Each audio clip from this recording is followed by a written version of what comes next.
افغانستان میں طالبان کے اقتدار پر قبضے کے بعد چین وہ پہلا ملک بن چکا ہے جس نے کابل میں اپنا سفیر تعینات کیا ہے۔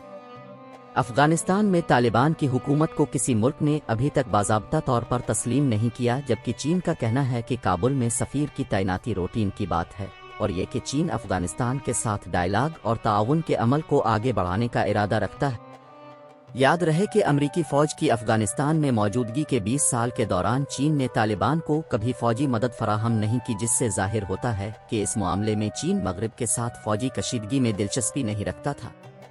تاہم سیاسی میدان میں جہاں امریکہ اور اس کے اتحادی ممالک نے طالبان کے ساتھ امن مذاکرات کو آگے بڑھایا، وہیں اس کے بعد چین نے بھی اس طریقہ کار پر عمل کیا۔ طالبان کے ایک اعلیٰ سطحی وفد نے 2017 کے اوائل میں چین کا دورہ کیا تھا۔ اس سے قبل چینی نمائندے کئی بار طالبان سے ملاقات کر چکے تھے۔ طالبان کے سیاسی نمائندوں کا چین کا ایک اور اہم دورہ جولائی 2021 میں تھا، جب امریکہ افغانستان سے اپنی فوجوں کے مکمل انخلا کے قریب تھا اور اس نے ملک میں موجود آخری فوجی بگرام اڈہ چھوڑ دیا تھا۔ تب چین کا سرکاری موقف یہ تھا کہ وہ علاقائی استحکام کے لیے افغان تنازع میں ثالثی کا کردار ادا کرنا چاہتا ہے۔ درحقیقت اس ملاقات کے چند ہفتے بعد ہی طالبان نے افغانستان کا کنٹرول سنبھال لیا تھا، اور چین ان ممالک میں شامل تھا جس نے طالبان کے ساتھ تعلقات برقرار رکھے تھے۔ طالبان رہنما چین کی جانب سے بھیجی گئی امداد کو ایئرپورٹ سے لینے خصوصی طور پر جایا کرتے تھے۔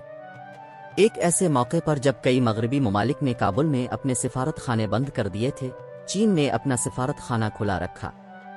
چینی سفارت خانے کا کابل میں موجود ہونا طالبان کے حوالے سے ملک کی پالیسی میں تبدیلی کی علامت تھا۔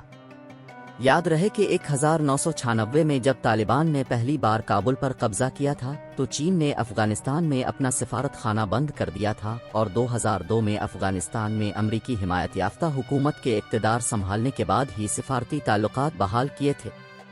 افغانستان کی سابقہ حکومت کے چین کے ساتھ تعلقات کافی گہرے ہوا کرتے تھے۔ 2014 میں بیجنگ میں افغانستان کے سفیر جانان موسیٰ زئی نے کہا کہ چین افغان فوجیوں کو تربیت دینے کے لیے تیار ہے۔ تاہم چین اور طالبان کے درمیان تعلقات کی تاریخ افغانستان میں اس گروپ کی حکمرانی کے پہلے دور تک جاتی ہے۔ چین اور طالبان کے درمیان سفارتی تعلقات کب شروع ہوئے؟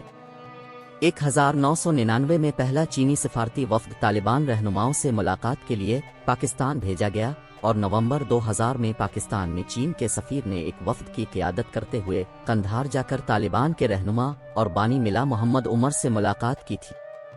اسلام آباد میں طالبان کے اس وقت کے سفیر ملا عبدالسلام ضعیف اس ملاقات کے بارے میں کہتے ہیں کہ وہ چینی سفیر ملا محمد عمر سے ملنے والے پہلے غیر مسلم غیر ملکی سفارتکار تھے۔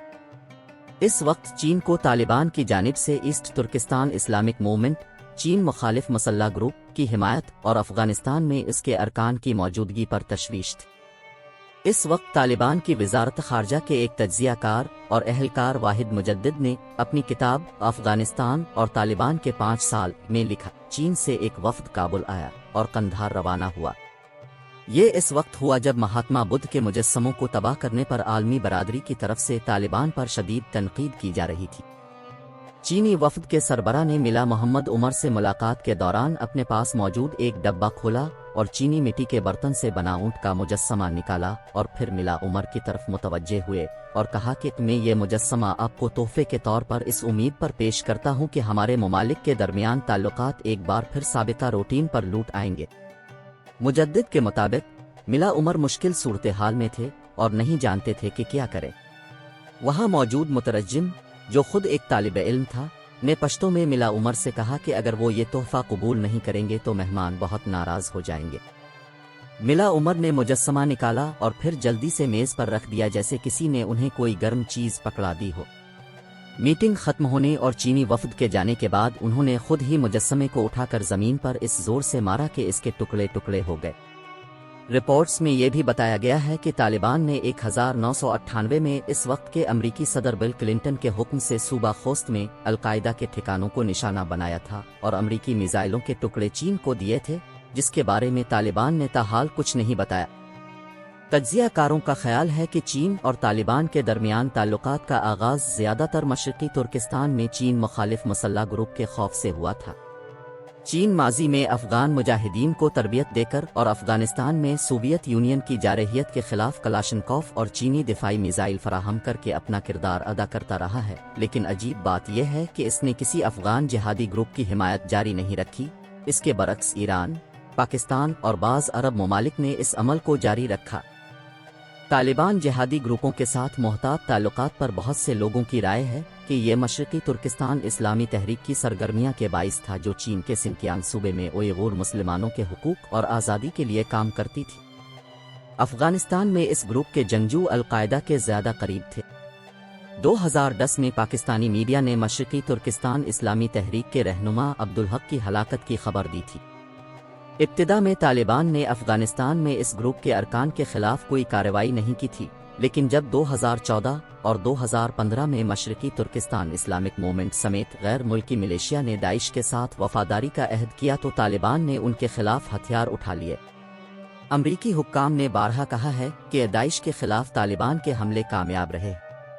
طالبان کی وزارت داخلہ کا کہنا ہے کہ اس نے اقتدار میں آنے کے بعد سے 25 خودکش بمباروں کو گرفتار کیا ہے، جن میں سے زیادہ تر غیر ملکی ہیں۔ تاہم طالبان حکام نے یہ نہیں بتایا کہ آیا ان افراد میں مشرقی ترکستان گروپ کے ارکان بھی شامل ہیں یا نہیں۔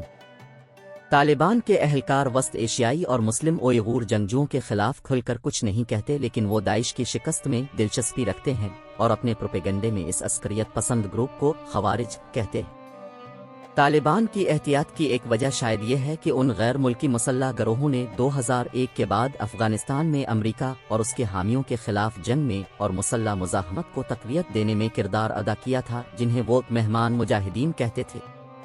اس معاملے پر غور کرتے ہوئے کہا جا سکتا ہے کہ چین طالبان تعلقات کا سب سے اہم پہلو مسلح گروپ ایسٹ ترکستان موومنٹ ہے، لیکن مغربی میڈیا کا کہنا ہے کہ چین مغرب کی جگہ لے کر افغانستان میں سرمایہ کاری کرنا چاہتا ہے اور ملک کے معدنی وسائل سے فائدہ اٹھانا چاہتا ہے، جن پر اس وقت افغانستان کے کچھ علاقوں میں کام ہو رہا ہے۔ ویڈیو دیکھنے کا شکریہ، اپنا خیال رکھے، اللہ حافظ۔